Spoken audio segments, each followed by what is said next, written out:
Get it up, get it up. Now, here we go. Baby, come one time. One time, two times, what? Three times, what? Now one time, what? Bring it down. Now, bring it up. Put it up. Put it up. Put it up.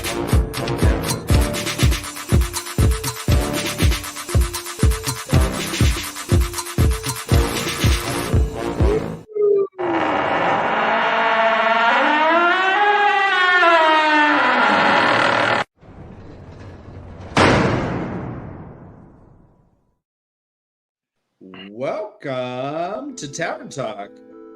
Oops, let me turn that down. We meet here every week at Sunday to talk all things Wheel of Time. I am here with my friend Jansen Lashley Haynes, actor extraordinaire and future Andrel.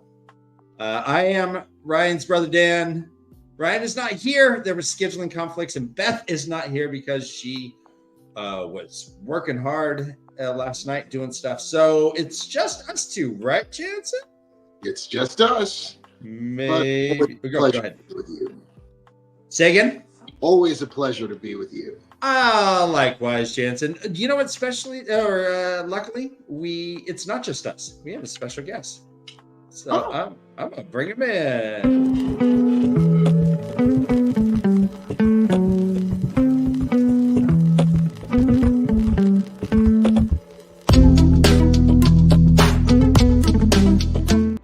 Hey, woo! Is that Josh from the Black Tower podcast?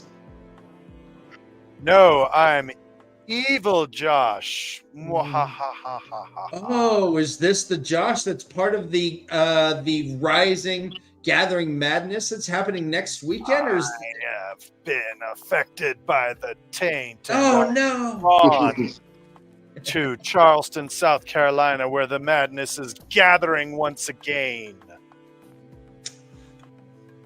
My wife is there actually this weekend. Oh, well, and she said the weather's great, mid 70s, nice breezes, smells like pecans, and what else are they? They're the pea, not black eyed pea. They're the chicory state. There's something. They're a weird state. What is their state motto? Do you remember? Let me think. It's like isn't it Land of the Free? Oh, I'll figure it out. It's not what I was thinking. Anyways, that is moot. South Carolina. I'm looking it up right now. Anyways, we are here to talk about pimentos. I love pimentos. Pimento State. That's what they are, right? They're delicious. Okay. Sorry, I couldn't get it out of my head. We're here to talk about. What are we talking about? We're talking about the Taint, baby. That's why we have you on. The Taint to me is a little esoteric and a little weirdly magic.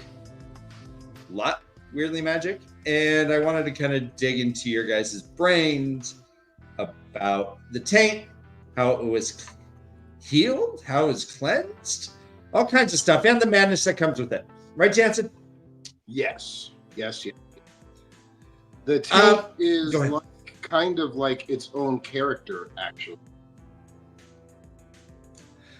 It's oddly always referred to as a counterstroke. Yes.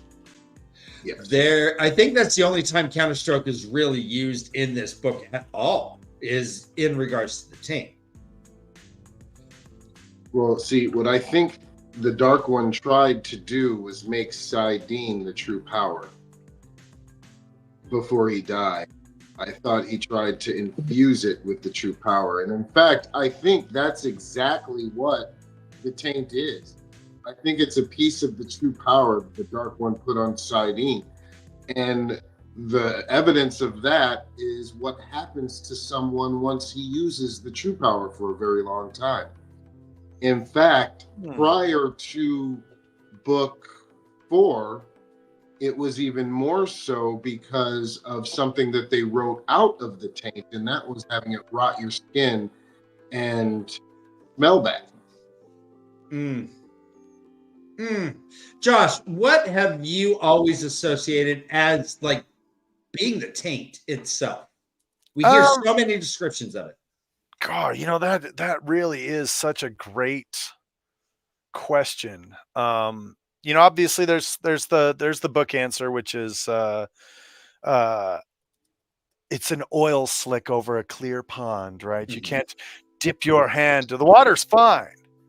Come swimming, but you're going to get covered in oil. Now, when it comes to what the essence of the taint is, I like what Jansen just said, where it's a piece of, it's sort of a piece of the true source. You kind of get that it's an interesting little dynamic there, because it's partial. It's a piece. It's not complete. And I like that. Right. And it's also incompatible, right? We don't have that the taint has integrated itself with SAIDIN. It's on the surface and it covers it, but it is not a part of it.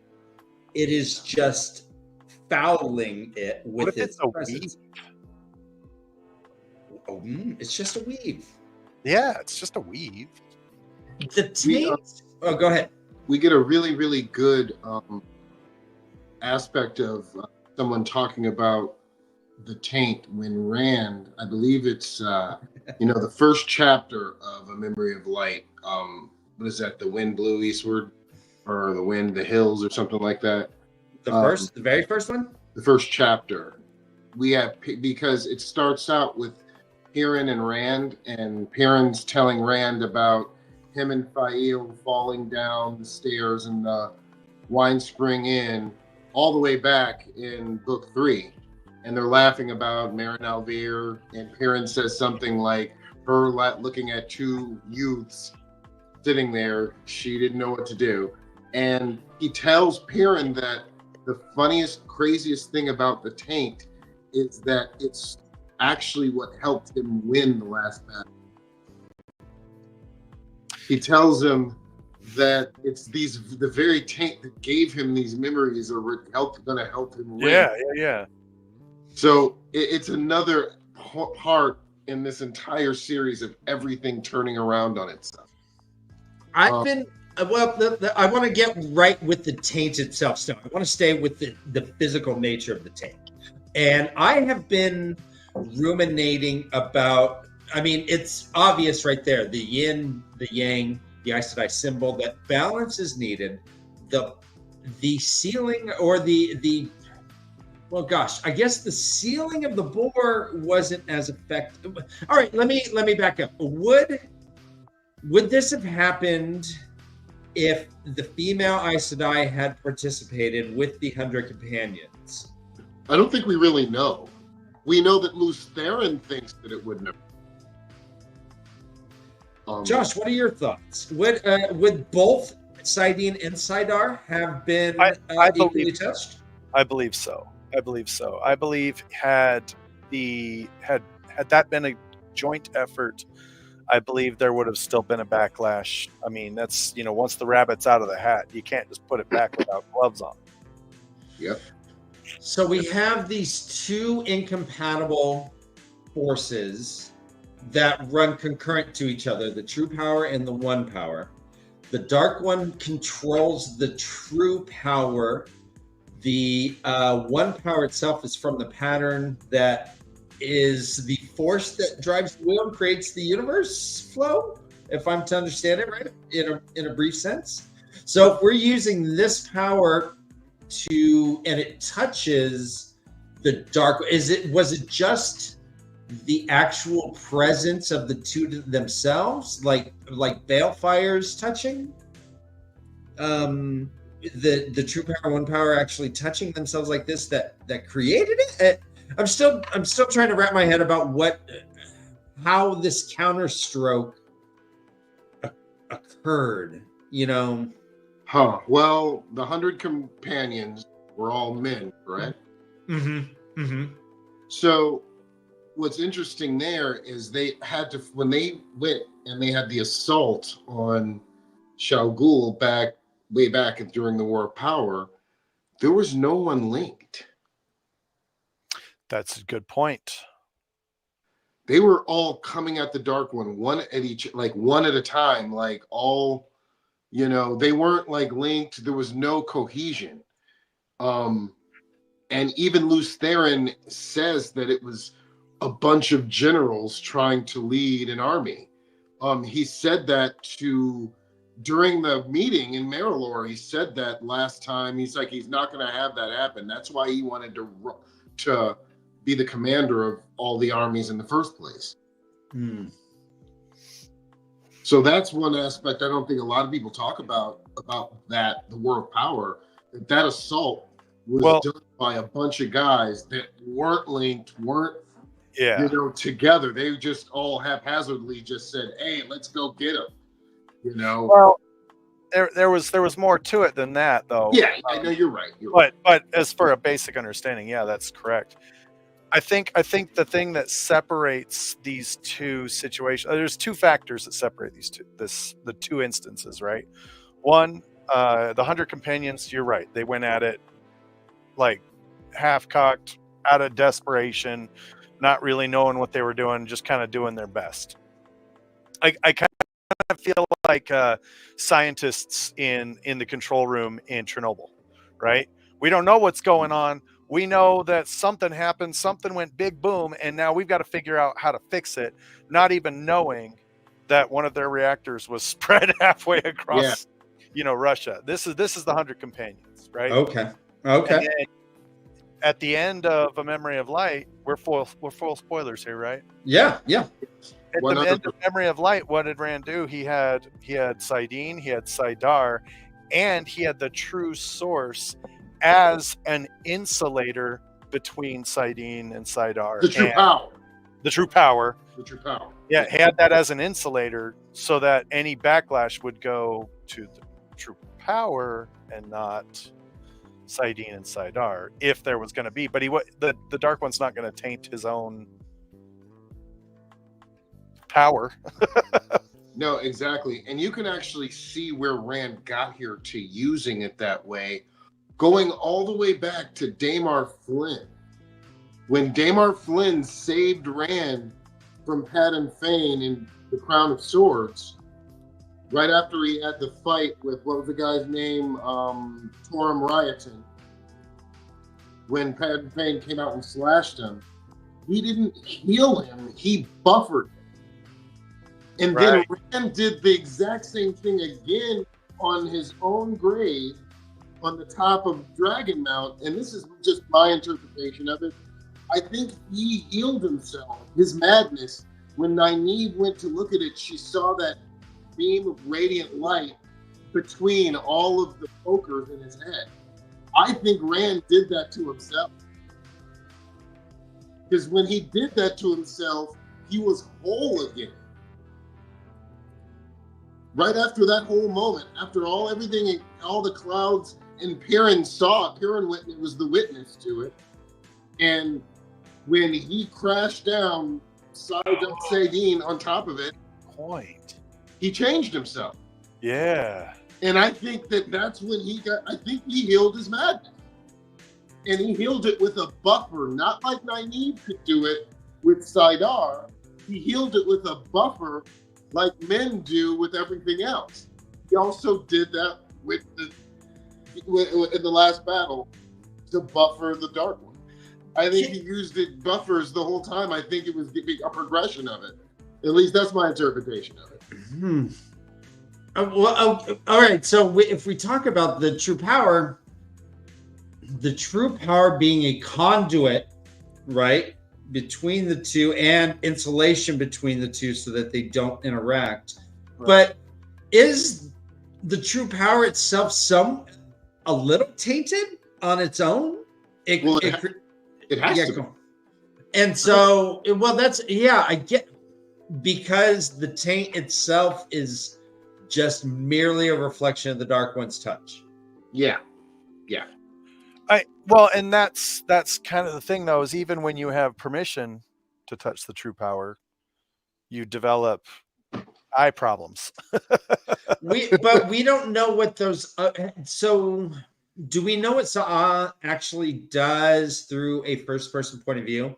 Do they go, "Fuck, these things are just flying everywhere. I can't even read my paper in the morning with my calf because I got." All right. So sometimes when I was a kid, especially, you would get those little floaties that like kind of go down your eye, and you look at it and it bounces up, and then you look peripherally and you almost see it, and then you know what I'm talking about, the floaties. I get that this eye every once in a while. So I did it all the time as a kid. Like I would rub my eyes like vigorously and then look for them because I thought they were like little things living in me. I don't know. I had a weird imagination as a kid. But anyways, is that what Sa'a is kind of like? Is it, or is it completely transparent? Can you see through it? Is it tainting your eyeballs? I think that the Sa are a lot like the Fades in the sense that they're not completely in reality. They go directly across. I think, remember they go directly across the eyes. I think they're like, that's an open, like, I don't know, that's an opening into something, another dimension or something. Because keep go, they literally go right through their eyes. You see the same path. What do you think, Josh? Do you agree with that? That's yeah. See, that's a tough one because now I'm thinking, does this affect my eyesight? Does it affect my vision? Is it another something like pulling up in me? We know that the longer you work with the true power, the more are there, and it's like, so now it's got me thinking about that. But that's an interesting thought as well. Yeah, because those they get bigger and bigger and bigger and end up being fire. Oh, yeah. I thought it was vice versa. Is it when it's at its max peak, you become just furnaces? I mean, I thought it went backwards. I thought it was fire first, and then you got floaty shit. But that doesn't make sense. When we first see Ishmael in the first 3 books, he already has eyes of embers. They're already, burning. And not only does Rand and Matt and Kieran see them that way, but even at the Dark One social, they all saw him that way. And when he died and the Stone appeared, his eyes were completely blackened out from burning. Okay. Ryan actually chimed in here, says, remember when Rand felt like he was looking underwater? This was after he had that interaction where he captured Semiraj. Yes. He lost his hand and his vision was all weeded out. Really bad. Really bad. Was that just light blindness, or was that well, I think it was because he didn't use the true power. He hadn't gotten the true power yet. Okay. He got the power after Samurai got the domination ban. So, that's when it came to him, and that's when she died, and also Elsa died as well. Okay. The taint itself has its main byproduct is insanity. And this every culture has had to deal with. Yes. Shanshan, they kill their thing. The Aiel, they go off to fight sight blinder or whatever. Go stab them in the eyes. Most cultures do something that just eliminates. In Randland themselves, they are stilled and more or less lobotomized. They're just this depressed Hulk. So the taint equals madness. But madness comes in different forms. And it suggests also that madness, the kinds of madness that you see or happens to you, may be hereditary. Because Androl's dad had the same problem of the shadows that he did. He even says it to Pavara. He says he knows what that fear was like now. That was one of the reasons why he went to the Black Tower in the first place, to understand what his dad did. His dad threw himself off of a cliff. Yeah. Yeah, and that's speaks to another thing too, is it affects people at different times. Yeah. As well. It doesn't matter. I mean, surely the more SAIDIN you channel, the more taint you're, filtering, I guess. But that has a much more speedy effect on some than others. I mean, obviously we see Rand going through the entire books, and yeah, he cray, but other people at the Black Tower go a lot sooner than him, and none of them are handling as much as he did. So let me ask you a question.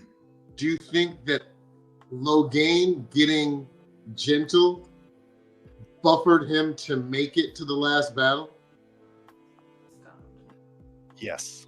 I'm going to say yes. Me too. I think that too. Because he was extremely powerful. Many times they said he was almost just a little bit less powerful than him. But he was a seriously strong channeler. So yeah, I have to think, and obviously Mazrim Taim was already linked to the Dark One, so he was buffered as well. How long? So we are only talking, although the books are long, they came out over like 12, 14 years or whatever. We're only talking like 16 months or something from beginning to end, or it's more than two. It's more than 2 years. Okay. In one of Perrin's POVs, he specifically said over 2 years ago when. Okay. He specifically said, so it was at least 2 years.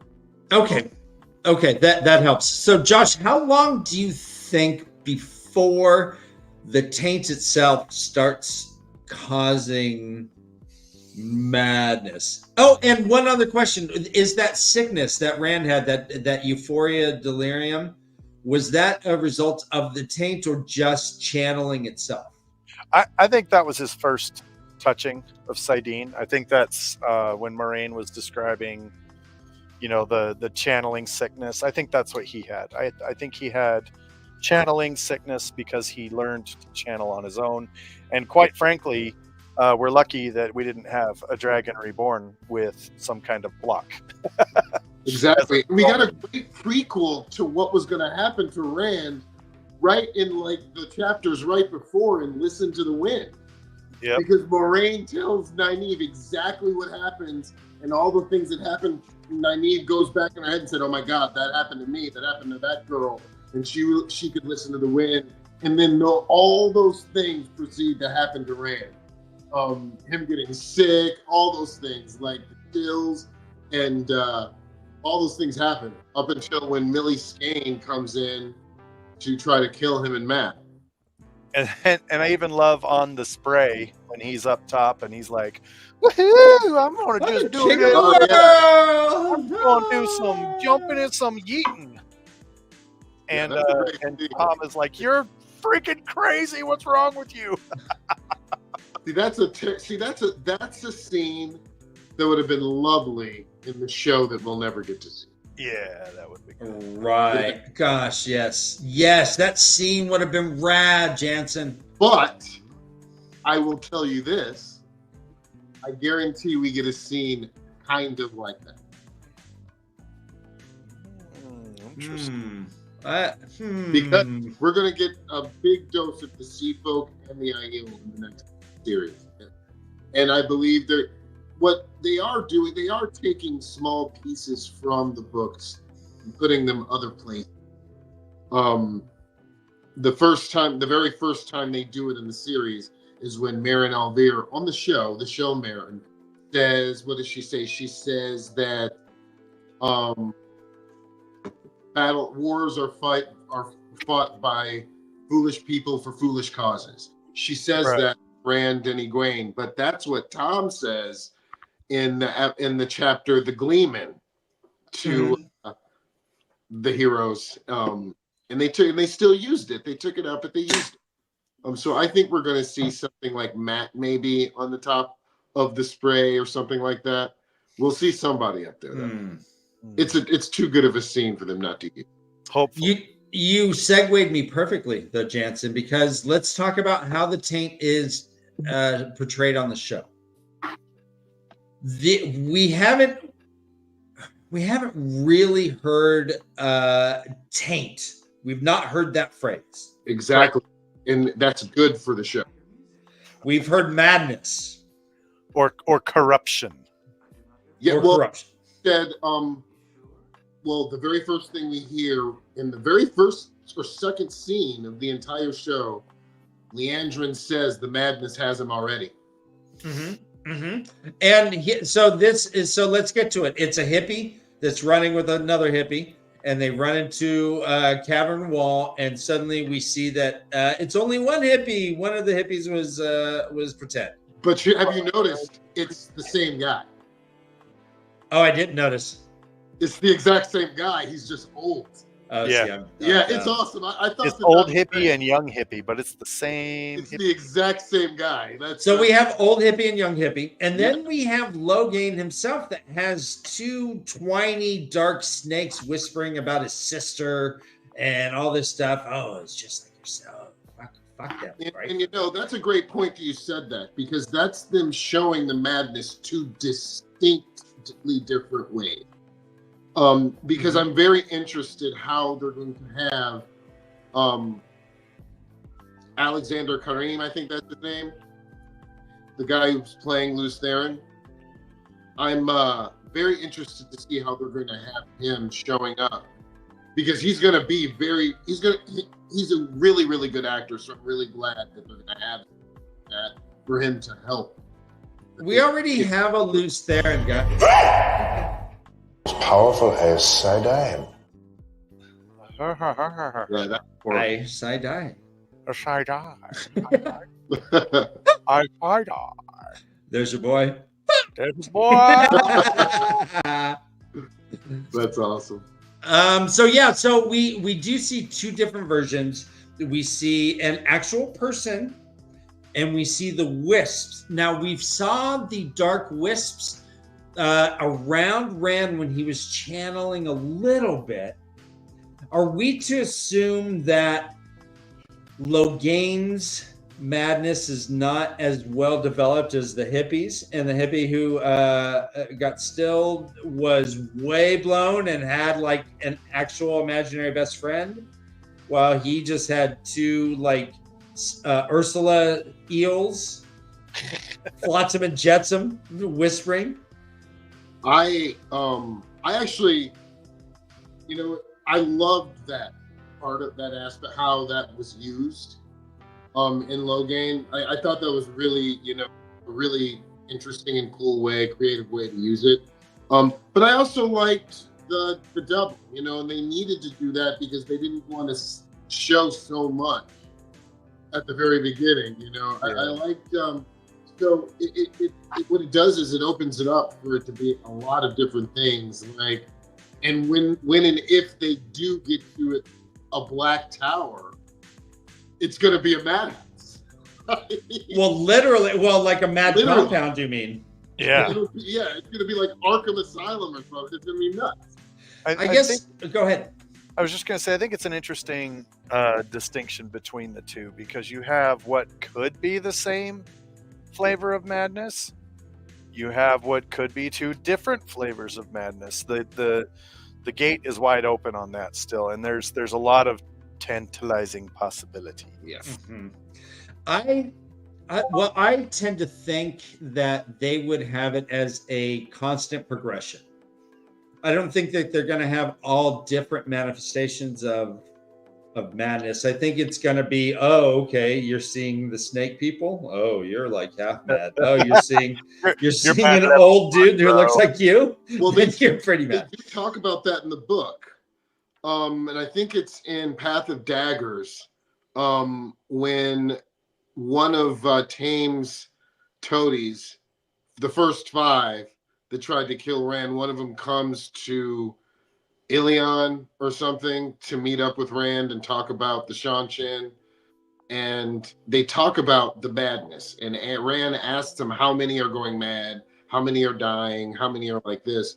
And they talk about some people who like see spiders all over them. And there's more than one. Yeah, And and then they talk about Androl talks about the most. He talks about a few.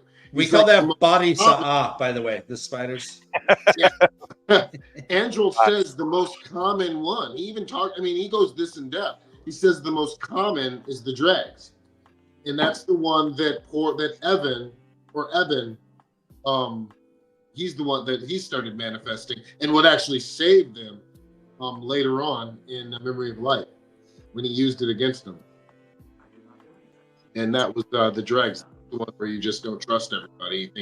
You turn against everybody, and that makes so much sense because you can understand how that happened to a ton of them back in the 80s.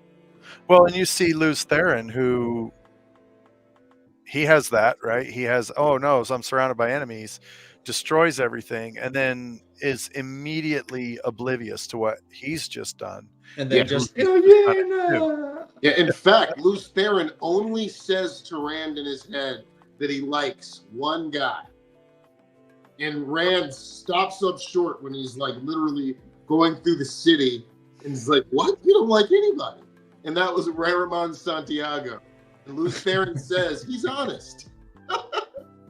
That's funny. Weirmon. Good old Weirmon. So, Josh, we during the Gathering Madness next weekend, Ryan and I are actually planning on joining you on Saturday, and we are doing a virtual panel talking about life at the farm. So I don't want to step too much on that type thing, but it was brought up as far as madness within the farm. The farm is using exclusively SAIDIN for everything. They're flossing their teeth with SAIDIN, which I wish. I mean, they're brushing their tongue with it. They're waxing their ears. They're everything. They got to take a shit. They're SAIDIN wipes. That's right. I mean? This constant use. Flows of water and spirit, by the way. Yeah. Does that matter? It's like a bidet, but like with aloe. You know. So Nafe would have been really good at it. Why can't you just gateway your poop away? You could. They just poop it in little floating horizontal little gateways. Your balls touch them, they get cut. Yeah, well, that's the danger. You've got to be very, very precise. Yeah. So in the farm, they are using, as a rule, SAIDIN for everything that they possibly can use it for. And so, do you think that this taint and the madness is accelerated as a result? Or is it just a constant thing that from the time you use it until the time you just turn completely mad, it just kind of grows like fungus? I feel like it's like drinking, right? If I take a shot of liquor, I'm gonna feel it, and then an hour later I'm gonna be like, sweet, I'm good. But if I take 2 shots of liquor, it's gonna feel it even more, right? Well, the difference between the taint is I have that with me forever. If I take a shot of alcohol, I'm going to feel this level of intoxicated for the rest of my life. Mm-hmm. If I have another shot, I'm going to feel this level of intoxicated. It's a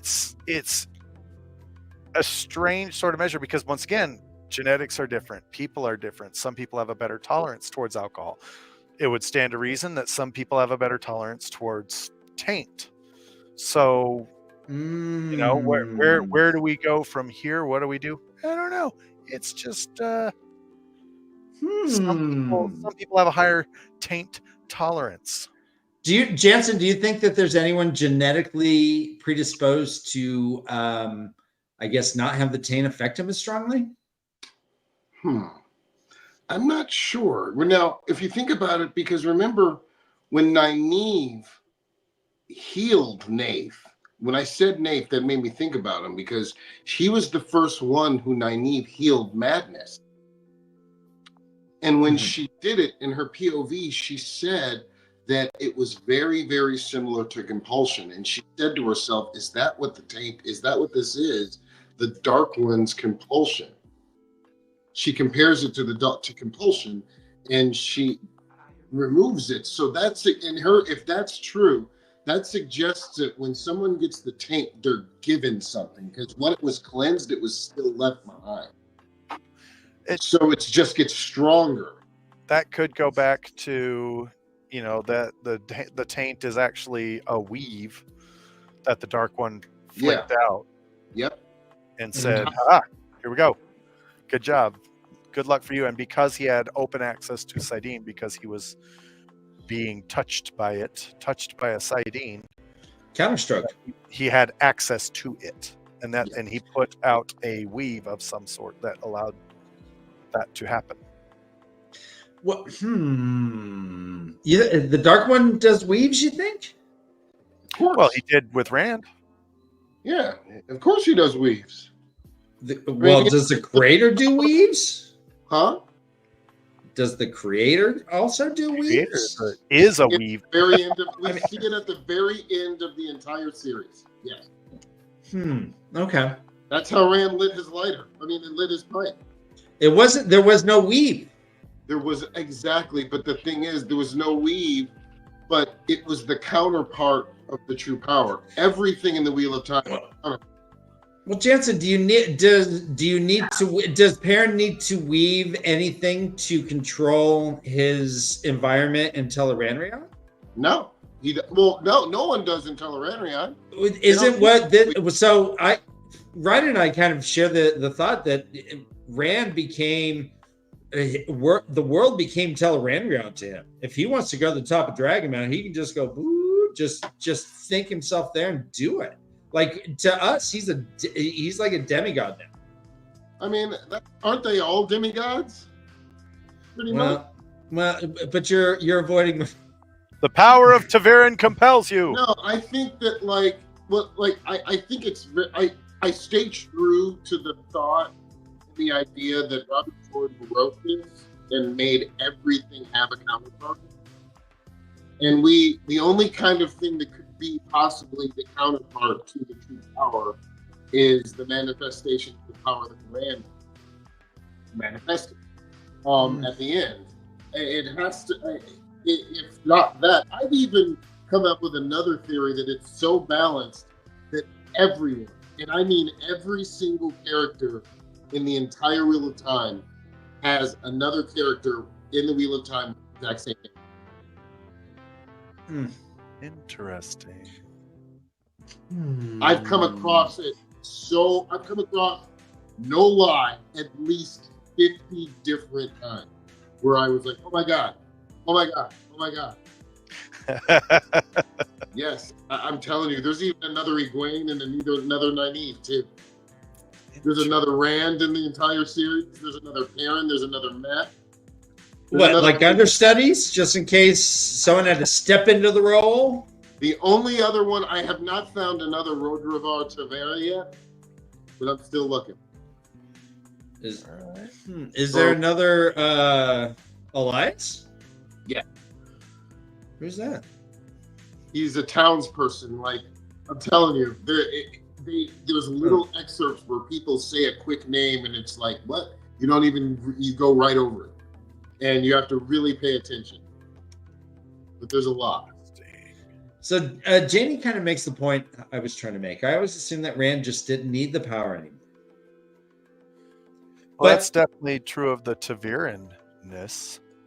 But I also think that if he needs his pipe lit, that shit's getting lit. Like on the reg. It is lit AF. Lit. 100 lit. Whoa. Well, let's talk about how the taint was cleansed. This, I could use a little esoteric walkthrough with this, because here's how I'm looking at it. Nynaeve and Rand channeled, sat Buddha style, channeling into the bowl of the winds. The bowl of the winds then did something. And it took a long time. So how was this accomplished, guys? The bowl of the winds or the cleansing of the taint? The cleansing itself. I mean, I guess they utilize the bowl, but I don't necessarily know what its role means. Well, they used the taint on the city of Shadar Logoth at a well to steep the taint from SAIDIN into. Yeah. There was a it was a theory that Rand came up with after dealing with the sore from the Shadar Logoth dagger, right? Yeah. He then comes up with this idea that the taint and Shadar Logoth sort of, they don't attract each other, but they don't really repel each other, but they have sort of like an affinity, and he uses that affinity as sort of a magnet, I guess.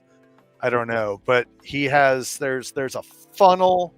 It's really, really big. Yeah, They've got the Toten Call there, and they just say, let's just put everything we got into this city, and we're going to weave it just so. And if we do this right, what's going to happen is all of the Rand will open himself up widely enough through the Toten Call that he's able to at least wrangle all of the taint, which was going to be some sort of a quantum locked grab of the taint itself, transpose it into this area, and say, you'll never hurt anyone ever again. Was it important that the history of Eredal and Shadar Logoth? Well, it's enough. Or is it just a convenient abandoned place? Well, it was abandoned because of Bane. Well, yeah, no, it was abandoned because they had their evil when they did not help Manetheren, and it began to corrupt the city. So the fact that this was a somewhat corrupted city, which I don't quite understand, but I'm fine with. Did that matter in this, or was it just like, let's kill two birds with one stone, and since this place is a trash heap, we'll throw our burning tires there and just burn it down? Well, they used it as an attraction. I think it was like this cesspit that it was like it was like a toxic pit that they threw more toxic shit into it, and it zapped it.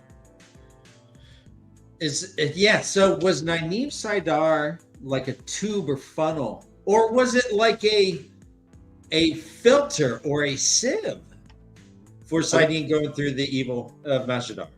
I think it was both, because if you also remember when they went to go investigate it from Egwene's Aes Sedai, they said that a lot more SAIDIN was used than Saidar. So that whatever little bit, or not little bit, obviously, if they were using this Toten Call, but whatever they used, whatever Nynaeve used was what they used, and all of SAIDIN flushed through all. Josh, do we assume that this taint is no longer a factor, or is the grounds, the dirt, the rubble of Shadar Logoth, is that itself still like a Chernobyl type place? Well, we don't know. I'm going to say no. There is a lake there now. There's a lake, yeah. No, there's, so like I said, I think the tainted Eredal, the tainted Shadar Logoth was important. I think because they talk about using that affinity between the taint on SAIDIN and the evil of Eredal, the evil of Mashadar. So I think that was important. I think that was an element to it, but I'm garbage with remembering things. But when you had that situation, when the cleansing took place, when everything was said and done at the end of the day, and there was a huge crater that was nothing more than a lake, I think that was it. I think the only thing that remained of Aridol was Padan Fane, Wormwood, Ordeath, Mordeath, whatever you call it this week. I think that was it. I think that was the remainder of that evil that exists in the world. I see. The question was sparked because I think it's your theory, Jansen, that Manetheren, the area, is still affected by what Queen Alejandra, when she or her power force that ended up killing her, is still in the soil, still in the actual land, and that's why the blood of Manetheren is strong and all that stuff. I was wondering if maybe the taint, whether Shadow Logoth, this would always be just a weird place or not. I don't know. Didn't I don't remember, but didn't Land's uncle go to Aridhol? Lane? Didn't he go there and wasn't he imprisoned in Aridhol? Oh gosh, I don't know that story. I don't recall that. You mean Luke? No. Or Luke? Lane. Not Luke. Lane. Luke, I am your uncle. Talking about it, and I believe his wife or his lady was the one that Matt saw as a general on the mount, on looking at the Splintered Hills. Tom, those are Splintered Hills, and Matt remembers a queen citing poetry, and I believe that was the wife of Lane Madret, who was imprisoned there. Can't remember though. That's sketchy. Danaluhu, we will only say the name once. Mashadar and the Taint on SAIDIN fought each other and canceled each other out. All of both of those were destroyed except for Fane and the dagger, like Josh said. Is that what we think, that this was, that it had to be funneled to Mashadar itself, and that it was vital that Shadow Logoth existed in order to cleanse the taint? Well, I believe that there's one other where that same taint. I think there's 3, not 2. Very small place. But Damar Flynn has encapsulated the man's side. It's still there. With a buffer. Well, but they burned that body. That's true. So did that destroy, or are there like a million ashes particles floating around? They did burn him alive. Man, this taint, right? It's like black mold. It is, though. Makes you see things. Yeah. So far I only hear things. So gives you the power itself, which is kind of like a high in itself. You feel more alive, more everything, even though the taint's there. So you still want to do it. It's addictive.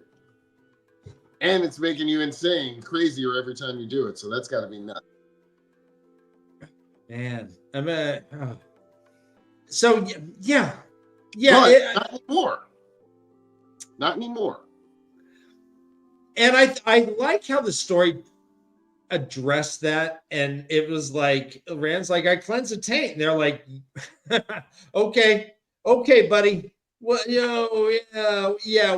okay, that's very adorable.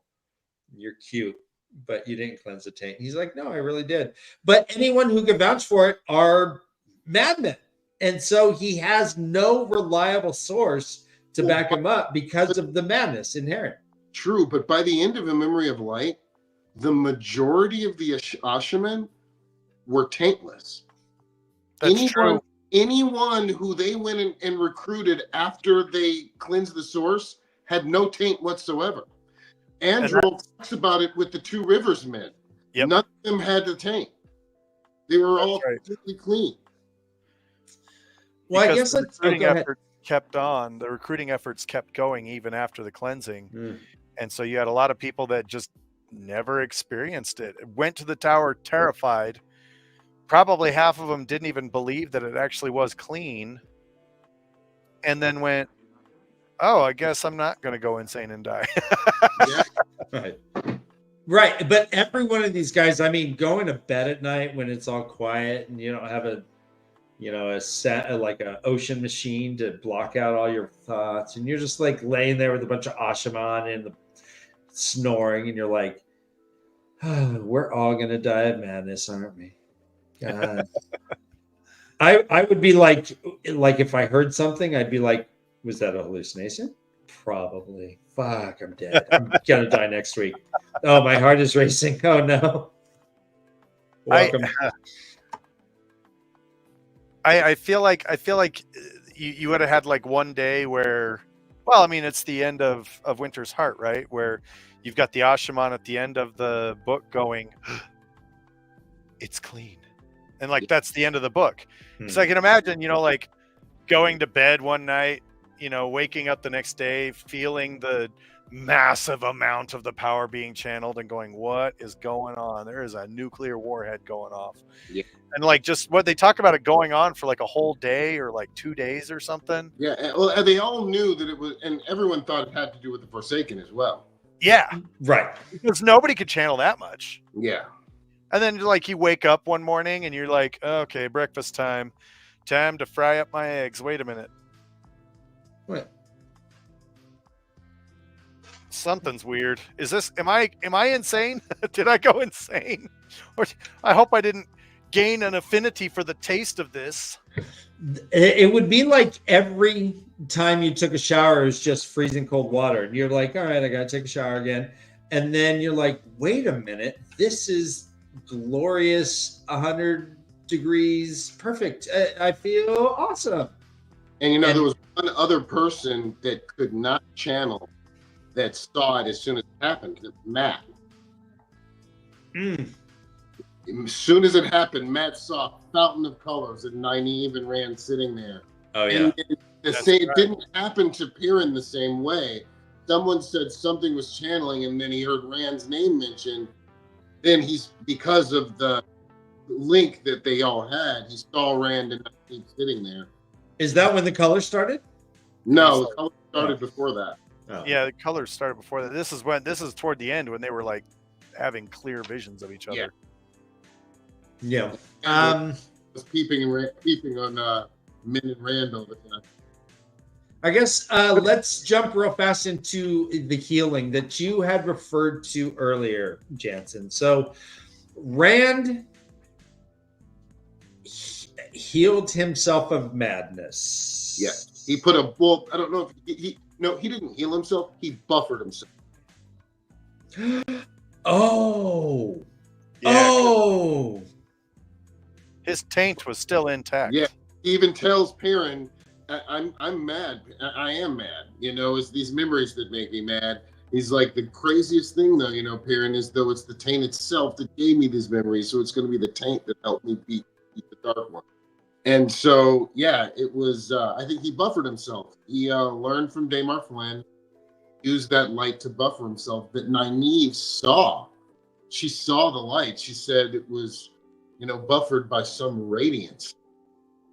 That didn't happen until Rand healed himself, because when he came down from the mountain, what was the name of the it's a prologue, right, to Towers of Midnight. I think it's called Apples First or something like that. Yeah. Rand walks down and meets Almond Butt. And that's when Rand healed himself. In Perrin and the book even said he was engulfed in darkness. Then a huge light comes out because Rand says to himself, could it be that we get the chance to love again? And that's when the light comes, and it crashes down on him and the Cho'Adan Kal, destroying the Cho'Adan Kal. But he emerges from that hole. His revelation on the slopes of or on the top of Dragon Mount rather is like the best personal therapy I've ever read. It does sound like when someone, like a therapist has a breakthrough, or you have a breakthrough rather with a therapist, and you're like, oh, that's what it sounds like you're describing to a certain degree. This just revelations. Well, and we like, we even have an account of Nynaeve like delving Rand to be like, ah, yes, let me see if I can heal you. Yeah. And she sees the buffer, which is basically like a big shiny net wrapped all the way around. Yep. The black tar that's hooked into different pieces of his brain. Yep. So that's kind of an interesting. It's an interesting solution because it also gains access to those memories, and I feel it's kind of funny because it feels like a sane mind having access to an insane mind, and finally understanding the difference between the two, but also accepting them all as one. Which is kind of a big thing. Right. Well, speaking of sane minds, and when Nynaeve healed Stilling, or Gentling, I guess it's called, was the madness cured as well? I don't know that we get. You mean healed Gentling? So like you're saying, when Logain was healed and he comes back and he can channel again, did he have the remnants of the taint with him, or did he start fresh, or did he just pick up where he left off? Correct. Yeah, I think he probably picked up where he left off, but he had been hadn't had it, so it hadn't progressed. Is that madness, was that healable? I think it probably was. I think, you go into the 5th age or whatever, I'm sure Nynaeve made many visits to the Black Tower, or they came to her. I'm sure that he healed most. But keep in mind, there's not a lot of mad people that left at the Black Tower. The majority of those mad people were turned and killed. That's true. Like they were the taint made them easier to turn. Yeah. So they started with the most mad ones first. Yeah, in fact, the only ones that are really left are in the steading with Elviren and Miss Rylan. Okay. Remember at the end, that's where they are. They pulled them into the steading where they couldn't channel and imprisoned them there. Yep. So some of those guys are still mad. Like I forgot the one guy's name, because at the end, Andrel even says in himself, "Goodbye, my friend. Hopefully, maybe one day we may be able to heal you." She says that. So there's at least one mad or turned mad Mr. Osherman. And we learned that it is not able to be healed as of the ending of the books. Yes, but we also know though that any of those mad Ashaman that are in the steading, it's not affecting them because they're in the steading. Well, yeah, but that's just like a timeout. Yes, but remember how many people in Age of Legends stayed in the steading so they wouldn't get mad, and they slowly, one by one, left. Which some in like basically Red Sisters think prolonged the time of madness, and Blue Sisters think saved the world because it gave the world a chance to heal from some of them. Oh shit! You are confirming something we spoke about earlier, then, as far as whether the taint madness is a linear process. And if we can have a pit stop where you can just pause, get off of this highway, but once you leave the steading, then you're back to kind of going mad. Yeah, but I don't think I think if you're mad going into the steading, you're still going to be mad in the steading. It doesn't take it away. It just doing more. Right. It's like going to a dry county. Yeah, exactly. You're still drunk. Yeah, exactly. You just can't get any more. Yeah, exactly. It's totally I like that. What else about the taint did we want to talk about, guys? Well, I think that as the actor here, I think that the taint is not going to be looked at in the same way that it is in the book. Mhm. But I also think that we're going to start getting a lot more things.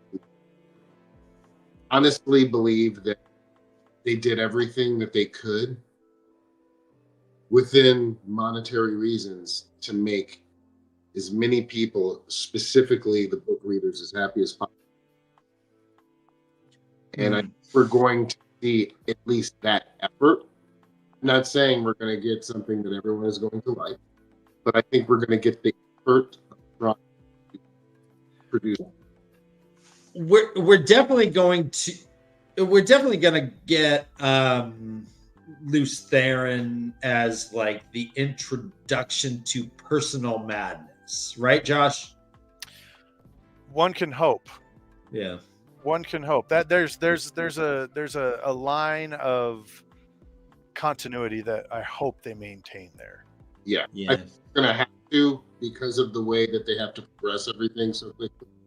I think we're definitely going to see a Luce Theron, but more importantly, we're going to see something that makes the books so much better than the show has been so far. We're going to see more activity from the bad guy, specifically the Forsaken, which is going to be pretty good. And we're going to see some things we want to see visually, like the sea folk, like the idea of the waste, like being on deck of ship, things like that help us, because all of us as book readers know that the environment world were part of the Wheel of Time as the characters themselves. So I think we're going to get some more of that. The sea folk, I know we're going to get them.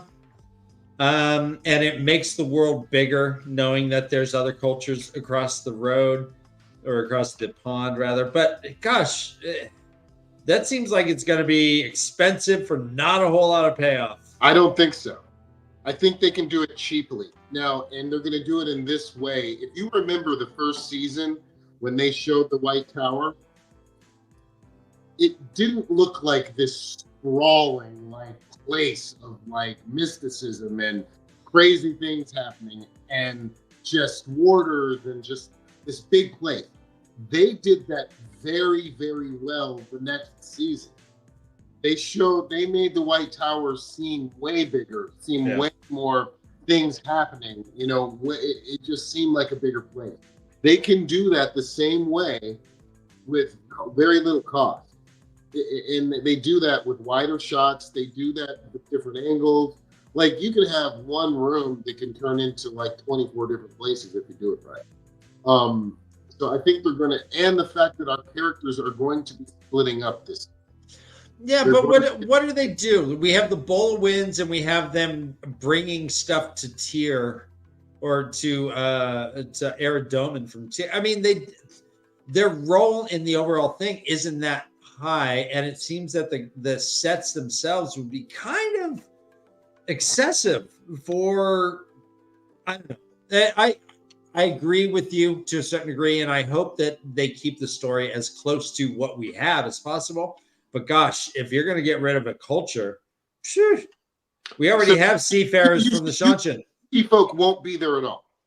I don't know casting. I'm sure I'll say no, I don't think so, and they'll go, "Oh, Windfinder, Siegel bin Laden," or I don't know who. I think that we're going to get the series is going to open on top of a sea vessel. That's what I think. The Shanshan themselves have boats. Bail Doman has already been introduced. Bail Doman, yeah. That suggests that we know that this is just not going to be that one spot for him. Too good of an actor for die or for just that. So we know that we're going to get him. We're going to get a lot of Tom Maryland. And all of the characters that we know we're going to be getting suggests, at least from the books, that we will get the sea folk. Right. I don't think they're going to take the sea folk out. They counter the Aiel too well. Are we supposed to get Luce Theron this season? I believe we are supposed to get Alexander Kareem. I think he was cast. for more. So I mean, he's another phenomenal actor. I mean, all the guys they have for this. I do believe that Aaron might be a different person if he comes back because of how many things I know that actor is doing right now. I highly don't think his. Well, they're not going to have him as a ghostly CGI thing, though. They're going to have maybe like as a like an Obi-Wan Kenobi, where he's like kind of blue shimmering. He's like, Luke. They're not going to do that. Remember Elena? No Force There's Ghost? no way they're going to do that. Like, I think that Luce Theron is going to be a progression. I think at the very first, you're going to hear whisper. And then as Rand gets madder, he will manifest himself more. But I don't think he's going to all of a sudden just be there. I think because even in the books, we heard little things. You know, we saw small things. It was a progression. Yeah.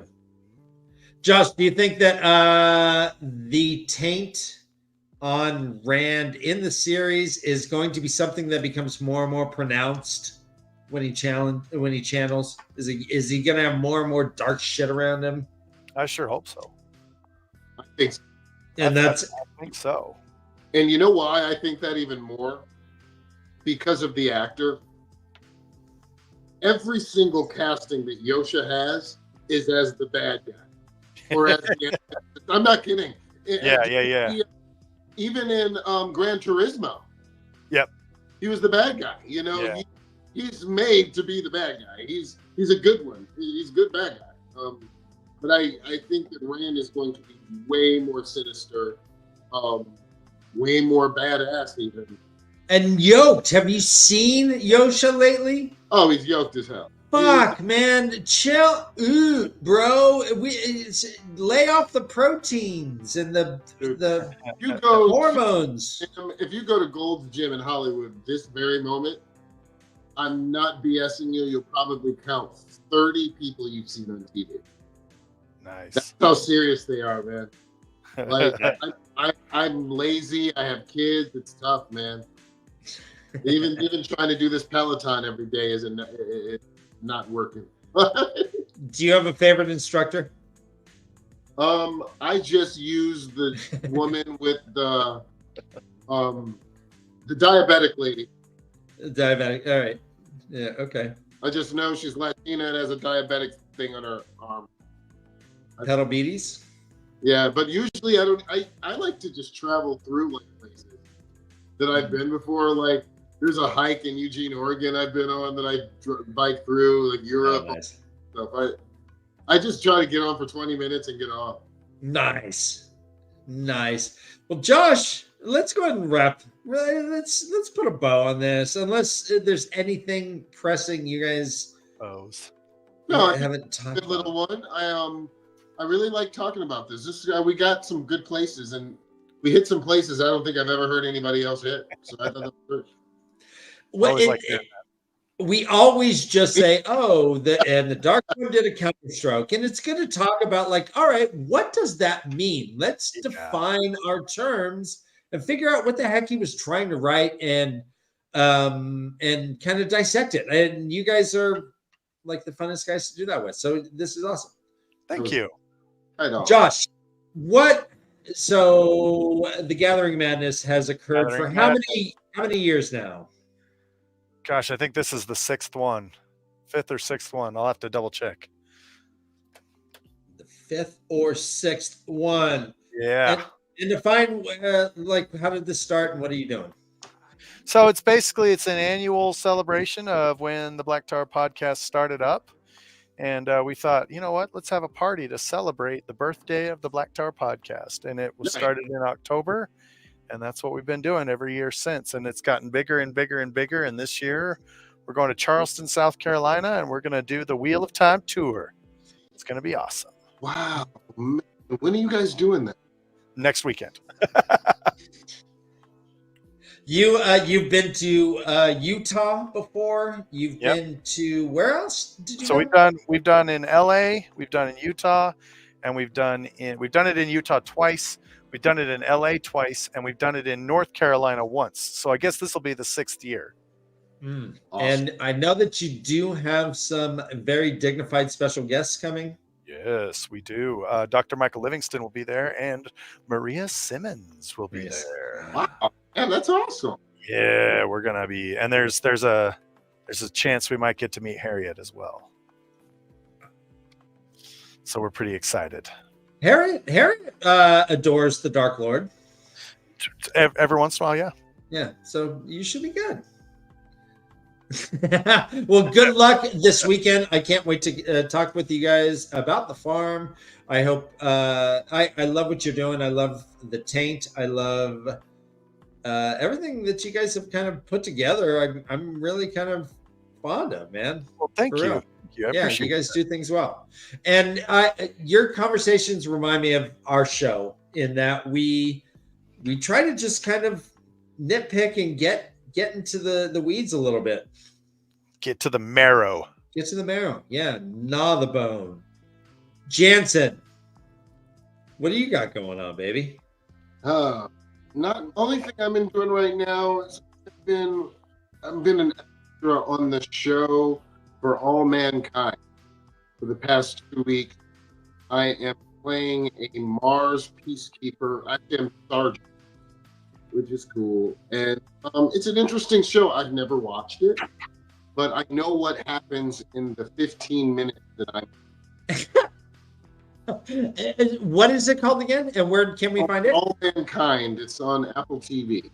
Apple TV for All Mankind. An alternate reality where the United States back in the 60s, they decided to put way, way, way more money into the space race. And they already have a colony on Earth. And there's I think there's 50,000 people living on Mars right now on the show. And I play one of the police. Well, the sergeant of the police. Sergeant. So you got the stripes, huh? Yeah, we're bad guys. When they say, "Hey, can I talk to your supervisor?" You go, "I am a supervisor." Yes. All right, we go ahead. I said it's been fun. No, I've lived vicariously through your actions, Jansen. You know that. I'm also. Who are we auditioning for this week? We are here every Sunday. We'll be here next Sunday, I'm sure, talking about something else about the Wheel of Time and the spoiler-filled millionaire. Other than that, on Tuesdays we have a first-time reader show as well called the Leaf Cast, where we are about chapters 6 through 9 in Gathering Storm. So yeah, we're rocking it. The people are liking it as far as our first time readers. Let's go ahead and get a little exit music. This has been Tavern Talk. I hope you all lifted your taverns and tipped your waitress as well. Hit the like button and subscribe if you haven't already on the way out. Guys, go check out the Black Tower podcast. They have not only YouTube, but also podcasts. So get it on Apple and stuff. Google and it's true. Shit, Stitcher or something. And until next time, I guess, guys, everyone run for your lives because this is the way to leave.